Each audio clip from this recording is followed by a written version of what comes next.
हे आम्हाला खूप सुंदर अशा ठिकाणी फिरायला घेऊन गेले होते. कोणतं ते ठिकाण आहे ते व्हिडिओमध्ये सांगतेच तुम्हाला पुढे. पण त्या अगोदर उद्या आम्हाला पुन्हा पुण्याला निघायचं आहे, तर त्याचीच तयारी मी आजच सुरू केलेली आहे.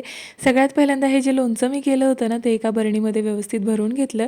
त्यानंतरनं झटपट रेडी झालो, कारण आम्ही चाललेलो आहोत गावच्या मारुतीच्या मंदिरामध्ये.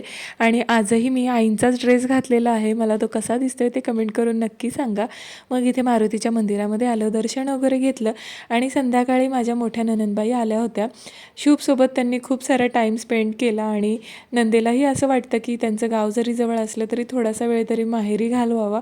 आणि आम्हीही मस्त नणंद भावजांनी भरपूर अशा गप्पा मारल्या. त्यानंतर अचानक आमचं ठरलं की एवढं छान वातावरण झालेलं आहे तर कुठेतरी फिरायला जाऊया. तर ह्यांनी आम्हाला काही सांगितलं नाही ते आम्हाला कुठे नेणार आहे, फक्त म्हटलं की चला झटपट रेडी व्हा. आणि मग काय फिरायचं म्हटल्यावरती आम्ही एकदम फास्ट असं तयार झालो आणि गावच्या लोकांनाच ते रस्ता विचारत होते आणि ते आम्हाला घेऊन आले होते वाकुर्ड्याच्या डॅमला. खरं सांगू का, इतकं सुंदर असं प्लेस होतं ना, पण आम्हाला असं झालं थोडंसं एक तासभर तरी लवकर यायला हवं होतं अंधार पडायच्या अगोदर. फॅमिलीसोबत येण्यासाठी खूप छान असं ठिकाण आहे. शुभलाही थोडा वेळ पाण्यामध्ये वगैरे उभं केलं आम्ही आणि एवढा सुंदर व्ह्यू आहे ना, ह्या व्ह्यूसोबतच मी व्हिडिओ इथेच एंड करते.